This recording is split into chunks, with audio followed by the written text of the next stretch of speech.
Ken Burns has a new documentary out on the American Revolution, and of course, it's politically correct, including on the question of the American Indians. Long before 13 British colonies made themselves into the United States, the 6 nations of the Iroquois Confederacy, Seneca, Cayuga, Onondaga, Tuscarora, Oneida, and Mohawk, had created a union of their own that they called the Haudenosaunee, a democracy that had flourished for centuries. We heartily recommend union. We are a powerful confederacy, and by your observing the same methods our wise forefathers have taken, you will acquire fresh strength and power. Therefore, whatever befalls you, never fall out one with another.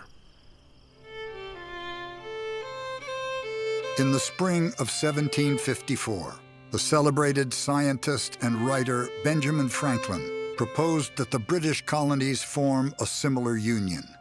Hey everyone, I'm Rich Lowry of National Review, and the idea here is that the Iroquois had a confederacy. Then Benjamin Franklin tried to set up a confederacy with the colonists, the so-called Albany Plan, comes to nothing, but he's inspired by the Iroquois.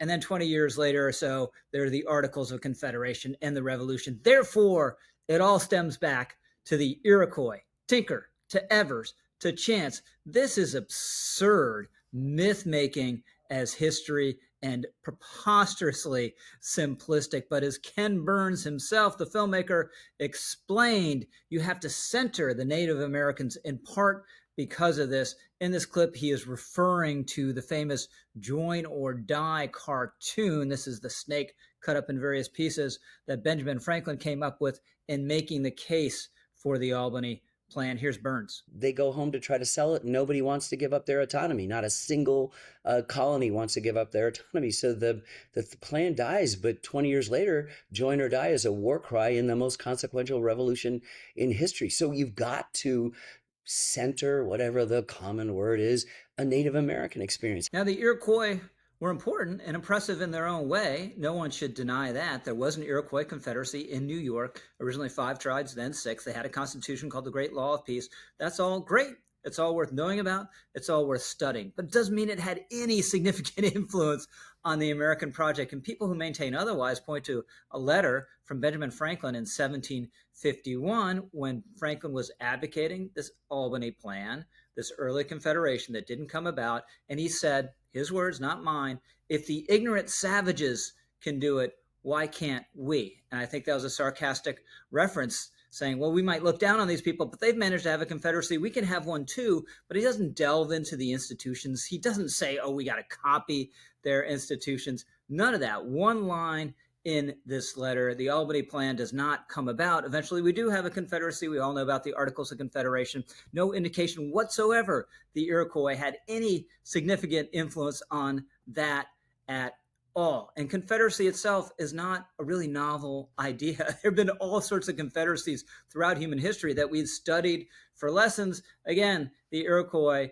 really not figuring in that at all. But Ken Burns just loves the idea for political reasons so he can center the Native Americans. And that clip even goes further than that, right? It says the Iroquois have a democracy and we set up a similar confederacy. What is he talking about? A democracy?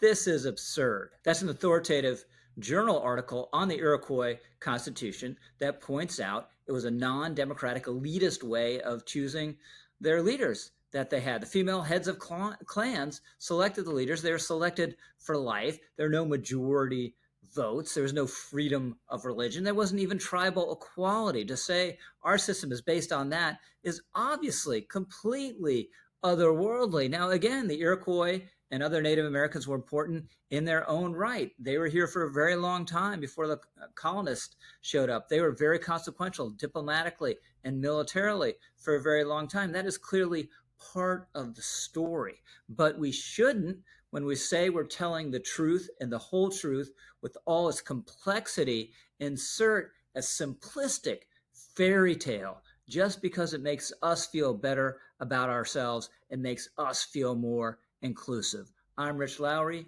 over and out.